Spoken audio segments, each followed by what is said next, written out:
Hi hello నమస్తే welcome to PSV news. నేను సుమాన్. ముందుగా భారతదేశంలోని వైద్యులందరికీ వైద్యుల దినోత్సవ శుభాకాంక్షలతో ఇవాళ భారతదేశమే కాకుండా ప్రపంచవ్యాప్తంగా వందలాది కోట్లాది మంది ప్రజల ప్రాణాలకి అడ్డుగా నిలబడి వారి ప్రాణాలని రక్షిస్తున్నటువంటి వారిలో వైద్యులు అత్యంత క్రియాశీలక పాత్ర వహిస్తున్నారని చెప్పవచ్చు. అలాగే ప్రపంచంలో ఒక్కరోజు కనుక వైద్యులు లేనటువంటి రోజుల్ని మనం ఊహించినట్టయితే కొన్ని కోట్లాది ప్రాణాలు గాల్లో కలిసే ప్రమాదం ఉంటుంది. అనేకమైనటువంటి ప్రాణాంతకమైనటువంటి వ్యాధుల నుండి ప్రజల్ని కాపాడుతున్నటువంటి వైద్యులందరికీ ఈ సందర్భంగా శుభాకాంక్షలు తెలియజేస్తున్నాం. అయితే ప్రపంచంలో విపత్కరమైనటువంటి కరోనా సమయాన్ని కనుక గుర్తు చేసుకున్నట్టయితే వైద్యుల యొక్క సేవలు అమోఘమని భావించవచ్చు. సో వారి యొక్క ప్రాణాలు తెగించి ప్రాణాలు సైతం లెక్క చేయకుండా ఇతరుల ప్రాణాలకి అడ్డుగా నిలబడి ప్రాణాలను కాపాడి ఇవాళ పునర్జన్మ ఇచ్చినటువంటి మహోత్తరమైనటువంటి గొప్ప వృత్తి ఏదైనా ఉన్నది అంటే అది కేవలం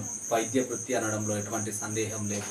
నిజానికి అమ్మ జన్మనిస్తే ఈ వైద్యులందరూ కూడా పునర్జన్మనిచ్చి అమ్మ తర్వాతి స్థానాన్ని సొంతం చేసుకున్నారంటేనే వారు ఎంతో గొప్ప విలువైనటువంటి వృత్తిని ఎంచుకున్నారో మనం అర్థం చేసుకోవచ్చు. అయితే ఈ భారతదేశంలో ఈ వైద్య దినోత్సవం ఎందుకు జరుపుకుంటారో తెలుసుకునే ప్రయత్నం చేద్దాం. అయితే డాక్టర్ బీదాన్ చంద్ర రాయ్ గారి జయంతి రోజు నిర్వహించుకునేదే ఈ వైద్యుల దినోత్సవం. ఈ డాక్టర్ బీదాన్ చంద్ర రాయ్ ఆయన యొక్క చదువు ఎంఆర్సిపి ఎఫ్ఆర్సిఎస్. ఆయన ఒక భారతీయ వైద్యుడు, అలాగే ప్రముఖ రాజకీయ నాయకుడు, అలాగే విద్యావేత్త, అలాగే ఆర్థికవేత్త కూడా, అలాగే బహుముఖ మేధావి కూడా. సో ఆయన పశ్చిమ బెంగాల్లో 1982వ సంవత్సరం జూలై 1వ తారీఖు అంటే వైద్యుల దినోత్సవం ఈ రోజు జన్మించారు. యాదృచ్ఛికంగా ఆయన చనిపోయిన రోజు కూడా 1962వ సంవత్సరంలో జూలై 1వ తారీఖు కావడం విశేషం. 1950వ సంవత్సరం నుంచి 1962 ఆయన చనిపోయే సంవత్సరం వరకు పశ్చిమ బెంగాల్ రాష్ట్ర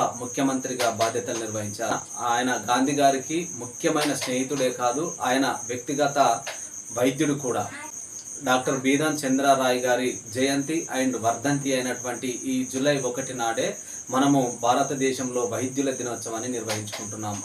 అలాగే ఆయన చేసినటువంటి సేవలకు గాను ఆయన రాజకీయాల్లోనూ, అలాగే వైద్య రంగంలోనూ, అలాగే అనేక సంస్కరణలో మార్పులు తీసుకొచ్చి ముఖ్యంగా పేద ప్రజలకి ఆరోగ్యకరమైనటువంటి మార్పుల్లో క్రియాశీలక పాత్ర వహించినందుకు గాను ఈ భారత ప్రభుత్వం 1961వ సంవత్సరంలో అతనికి అత్యున్నతమైనటువంటి పురస్కారమైనటువంటి భారత రత్న అవార్డు ఇచ్చి సత్కరించింది. ప్రాణాల్ని కాపాడుతున్నటువంటి వైద్యులందరికీ మరొకసారి వైద్యుల దినోత్సవ శుభాకాంక్షలతో నేను మీ Suman. Thank you one and all. Please subscribe my channel. నేను మీ సుమన్.